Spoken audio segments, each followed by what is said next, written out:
ആ പ്രിയപ്പെട്ട സഹോദരി പറയുകയാണ് ആയിഷ റളിയല്ലാഹു അൻഹയോട്, മാ റദ്ദു സായിലൻ ഇദാ കാന മഈ ഷൈഉൻ. എൻ്റെ മുമ്പിൽ വന്ന് ആരെങ്കിലും വല്ലതും ചോദിച്ചാൽ, എന്തെങ്കിലും എൻ്റെ കയ്യിൽ ഉണ്ടെങ്കിൽ ഞാൻ അവരെ നിരാശയോടെ മടക്കൂല. എന്തെങ്കിലും ഉണ്ടെങ്കിൽ, ഇല്ലെങ്കിൽ പിന്നെ ചെയ്യാൻ പറ്റൂലല്ലോ. ഒരാൾ വന്ന് എൻ്റെ അടുത്ത് ഒരു 50 രൂപ ചോദിച്ചു, ഒരു 1000 രൂപ ചോദിച്ചു, ഒരു ഭക്ഷണം ചോദിച്ചു, ഇച്ചിരി വെള്ളം ചോദിച്ചു, ഇത്തിരി വസ്ത്രം ചോദിച്ചാൽ ഉണ്ടെങ്കിൽ ഞാൻ അവരെ നിരാശയോടെ മടക്കൂല. അത് രണ്ടാമത്തെ പദവിയാണ്, രണ്ടാമത്തെ പടവാണ്. ഒന്നാമത്തത് കഴിഞ്ഞു, രണ്ടാമത്തത് സഹോദരിമാർ പഠിച്ചോ. ആർക്കാണൊരാവശ്യം വരുന്നതെന്ന് പറയാൻ പറ്റില്ല. കുറച്ച് ഫണ്ടുണ്ട്, ഭർത്താവ് തന്നു, 4 ATM കാർഡുണ്ട്, വീടുണ്ട്, സ്വർണ്ണമുണ്ട്, എല്ലാം ഉണ്ട്. നമുക്കൊരാവശ്യം വരൂല എന്ന് നിങ്ങൾ ഉറപ്പിക്കാൻ പറ്റൂല.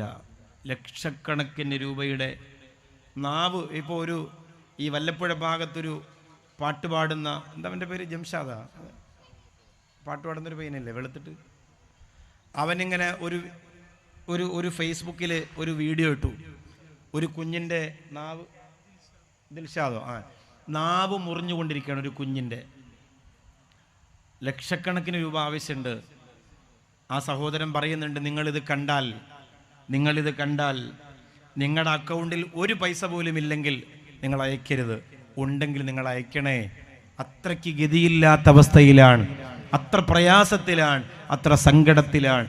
നാവ് മുറിഞ്ഞുകൊണ്ടിരിക്കുന്ന വലിയ രോഗം ആ കുഞ്ഞിനെ കണ്ടാൽ സഹിക്കാൻ പറ്റൂല. ആർക്ക് നാളെ ഒരു സാമ്പത്തിക ആവശ്യം വരൂല എന്നൊന്നും പറയാൻ പറ്റൂല. അതുകൊണ്ട് ആരെങ്കിലും മുമ്പിൽ വന്ന് കൈനീട്ടിയാൽ വല്ലാഹി റബ്ബ് സത്യം, ഉണ്ടെങ്കിൽ കൊടുക്കുക, ഇല്ലെങ്കിൽ അവരെ ആക്ഷേപിക്കാതെ ഖൗലും മഅറൂഫുൻ ഖൈറും മിൻ സ്വദഖ, നല്ല വാക്ക് പറഞ്ഞ് സന്തോഷത്തോടെ പറഞ്ഞു വിടുക. ഇല്ലാതെ അവരെ പരിശോധിച്ച്, അവരെ പരിഹസിച്ച്, അവരെ കുറ്റപ്പെടുത്തി കളിയാക്കി വിടരുത്. നാളത്തെ അവസ്ഥ എന്തെന്ന് പറയാൻ പറ്റൂല. അല്ലാഹുവേ, മുഹീദി മസ്ജിദിന്റെ ബറക്കത്ത് കൊണ്ട് ഞങ്ങൾക്കാർക്കും നീ അത്തരമൊരു സാഹചര്യം തരല്ലേ അല്ലാ.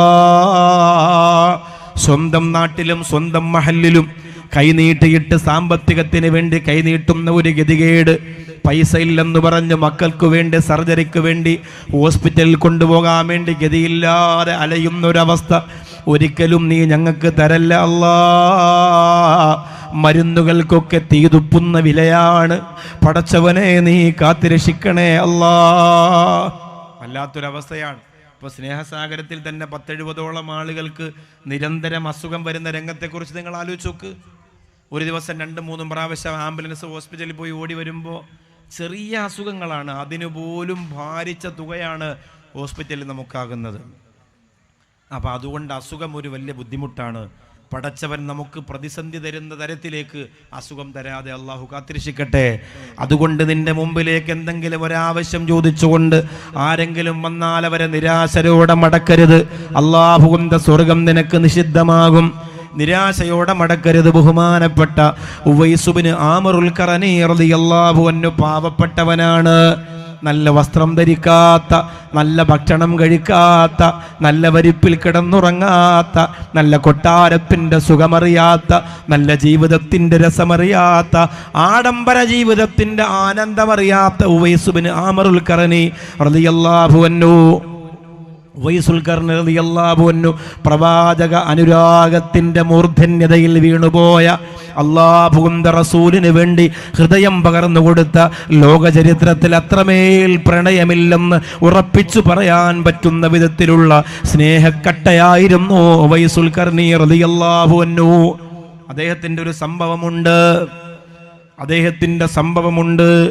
ഉമ്മ മരിച്ചതിന് ശേഷം, മുത്ത റസൂല് വഫാത്തായതിനു ശേഷം ഒരു മുസാഫിറായിട്ടുള്ള യാത്രയായിരുന്നു. മദീന കാണാൻ കഴിയാത്ത, ആരംഭപ്പൂവിനെ കാണാൻ കഴിയാത്ത, അനുരാഗിയുടെ വിലാപത്തിന്റെ യാത്ര, മുള്ളു കുത്തുകയറുന്ന പോലെ നെഞ്ചിന്റെ അകത്ത് വേദന പേറുന്ന യാത്ര. ആ യാത്രയിൽ ഉവൈസ് ഇബ്നു ആമിറുൽ ഖറനി റളിയല്ലാഹു അൻഹു എല്ലാ ദിവസവും രാത്രി പ്രാർത്ഥിച്ചിരുന്ന ഒരു പ്രാർത്ഥനയുണ്ട്. എല്ലാ ദിവസവും രാത്രി പടച്ചവനോട് പറഞ്ഞിരുന്ന ഒരു പ്രാർത്ഥനയുണ്ട്. അല്ലാഹുമ്മ മമ്മാത ജൂഅൻ ഫലാ തുആഖിദ്നി വിശന്നുകൊണ്ട് ആരെങ്കിലും ഇന്ന് മരണപ്പെട്ടാൽ എന്നെ നീ പിടിച്ച് ശിക്ഷിക്കല്ലേ അല്ലാ. ആരെങ്കിലും ഇന്ന് വിശന്നു മരിച്ചാൽ അതിൻ്റെ പേരിൽ എന്നെ പിടിച്ച് ശിക്ഷിക്കരുത്. കാരണം ഞാനും വിശന്നിരിക്കാണ്, കൊടുക്കാൻ എൻ്റെ കയ്യിൽ ഒന്നുമില്ലെന്ന് ഞാൻ നിന്നോട് ഉറപ്പ് വരുത്തുകയാണ്. എന്തൊരർത്ഥമുള്ള വാക്കാണ്. ഫലസ്തീനിൽ പോലും തൊണ്ടയിൽ വെള്ളം ഇറ്റ് വീഴാതെ വറ്റി വരണ്ട് 1000-ലധികം കുഞ്ഞുമക്കൾ മരിച്ചു വീണപ്പെടും. നമ്മുടെ കല്യാണത്തിൻ്റെ ആഘോഷത്തിന് കുറവ് വരുത്തിയിട്ടില്ലായിരുന്നു. നമ്മൾ അതിനെക്കുറിച്ച് പത്രമാധ്യമങ്ങളിൽ പോലും വായിച്ചിട്ട് നമ്മുടെ കണ്ണ് നനഞ്ഞില്ലായിരുന്നു. നമ്മൾ വളരെ ഗൗരവത്തിൽ ഇതൊക്കെ ആലോചിക്കണം പ്രിയപ്പെട്ട സഹോദരങ്ങളെ. മൻ മാത മിന്നി ജൂഅൻ ഫലാ തുആഖിദ്നി, ആരെങ്കിലും വിശന്നിട്ട് മരിച്ചാൽ എന്നെ നീ ശിക്ഷിക്കല്ലേ അല്ലാ. കാരണം ഞാനും വിശന്ന് കഴിയുന്നവനാണ്. മറ്റുള്ളവർക്ക് കൊടുക്കാൻ എൻ്റെ കയ്യിൽ ഒന്നുമില്ലെന്ന് ഉറപ്പ് വരുത്തണം. നമ്മുടെ നാട്ടിലെ പാവങ്ങളില്ലേ, നമ്മുടെ നാട്ടിലെ സാധുക്കളില്ലേ, നമ്മുടെ നാട്ടിൽ കഷ്ടപ്പെടുന്നവരില്ലേ, അനാഥകളില്ലേ, അവരെ പരിഗണിക്കണം. അവർക്ക് ആഗ്രഹം ഉണ്ടാവൂലേ? അപ്പോൾ ഇന്നലെ ഞാൻ ഈ പറഞ്ഞ ചറുമുറുവിൻ്റെ അടുത്ത് ഇറങ്ങുമ്പോൾ അവിടെ അച്ചാറ് വിൽക്കുന്ന ഒരു സഹോദരൻ, ആ പാതിരാത്രിയിൽ അദ്ദേഹത്തിന് അത്രയും ഗതികെട്ടത് കൊണ്ടല്ലേ ആ പാതിരാത്രി അവിടെ കടയിൽ വരുന്ന ആളുകൾക്ക് ഓരോ കുപ്പി അച്ചാറ് കൊടുക്കുക, എന്നിട്ട് അതിൻ്റെ അവർക്ക് മോഹങ്ങളുണ്ടാവും. നമ്മളെ കൊണ്ട് പറ്റുന്ന പോലെ ചെയ്തു കൊടുക്കണം. ഈ പ്രവാസ ലോകത്ത് കഴിയുന്ന ഇപ്പോൾ കുവൈറ്റ് നാസർ സാഹിബ് കഴിച്ചിട്ടില്ലാത്ത ഭക്ഷണം അദ്ദേഹത്തിൻ്റെ മക്കൾ കഴിച്ചിട്ടുണ്ടാവും. അതാണ് ഗൾഫുകാരുടെ അവസ്ഥ. അവരെല്ലാം മാറ്റി. ഇവിടെ ഇരിക്കുന്ന ഭൂരിഭാഗവും പഴയ ഗൾഫുകാരാ. അദ്ദേഹത്തിൻ്റെ ജ്യേഷ്ഠനോട് സംസാരിച്ചപ്പോൾ വർഷങ്ങളോളം ബഹ്റൈനിലായിരുന്നു എന്നാണ് പറഞ്ഞത്. ജീവിതത്തിൻ്റെ 3/4 ഭാഗവും പ്രവാസ ലോകത്ത് തിരിച്ചു കളയുമ്പോൾ സത്യത്തിൽ അവരൊന്നും രുചികരമായ ഭക്ഷണമൊന്നും കഴിച്ചിട്ടുണ്ടാവില്ല. സുഖലോലുപതയുടെ മടിത്തട്ടിൽ കിടന്ന് ഉറങ്ങിയിട്ടുണ്ടാവില്ല. എപ്പോഴും മക്കളുടെ ഓർമ്മ, കുടുംബത്തിൻ്റെ ഓർമ്മ, ഉമ്മ, വാപ്പ, നാട്ടിലെ പള്ളി,